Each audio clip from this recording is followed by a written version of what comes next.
ಕರಾವಳಿಯ ಉಭಯ ಜಿಲ್ಲೆಗಳಲ್ಲಿ ಸಕ್ರಿಯವಾಗಿ ನಡೆಯುತ್ತಿರುವ ಭಯೋತ್ಪಾದಕ ಸಂಘಟನೆಗಳ ವಿರುದ್ಧ ಉನ್ನತ ಮಟ್ಟದ ತನಿಖೆ ನಡೆಯಬೇಕು ಎಂದು ಆಗ್ರಹಿಸಿ ಹಿಂದೂ ಜಾಗರಣಾ ವೇದಿಕೆಯ ಕಾರ್ಯಕರ್ತರು ಉಡುಪಿಯ ಜಿಲ್ಲಾಧಿಕಾರಿ ಕಚೇರಿ ಮುಂಭಾಗದಲ್ಲಿ ಪ್ರತಿಭಟನೆಯನ್ನ ನಡೆಸಿದರು.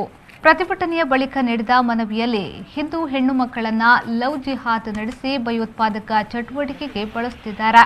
ಆದರೆ ಮುಸಲ್ಮಾನರ ಮದುವೆಯಾದ ಹಿಂದೂ ಹೆಣ್ಣು ಮಕ್ಕಳ ಸದ್ಯದ ಸ್ಥಿತಿ ಹೇಗಿದೆ ಎಂದು ತನಿಖೆ ಮಾಡಬೇಕು.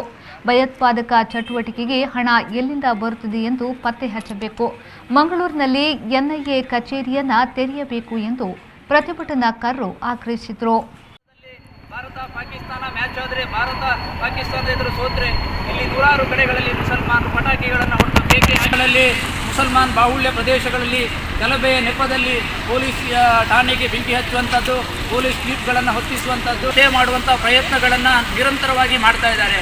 ಇವತ್ತು ಫಸ್ಟ್ ಟಾರ್ಗೆಟು ಅವರಿಗೆ ಭಯೋತ್ಪಾದಕರು ಯಾರು ಕೇಳಿದರೆ ಒಂದು ಸೈನ್ಯ ಮತ್ತು ಪೊಲೀಸು. ಇವತ್ತು ಸಮಾಜದ ಮೇಲೆ ಅವರು ನುಗ್ಗಬೇಕಾದ್ರೆ ಆ ತಡೆಗೋಡೆಯನ್ನು ದಾಟಿಯೇ ಬರಬೇಕು.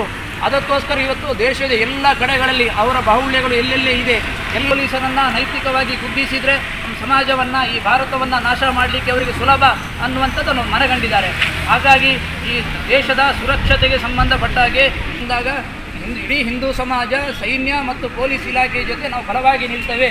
ಯಾವುದೇ ಸಂದರ್ಭದಲ್ಲಿ ಯಾವುದೇ ಸಮಸ್ಯೆಗಳು, ಸವಾಲುಗಳು ಬಂದಾಗ ಅದನ್ನು ಎದೆಯೊಡ್ಡಿ ನಿಲ್ಲಲಿಕ್ಕೆ ಹಿಂದೂ ಸಮಾಜದ ತರುಣರು ತಯಾರಾಗಿದ್ದಾರೆ.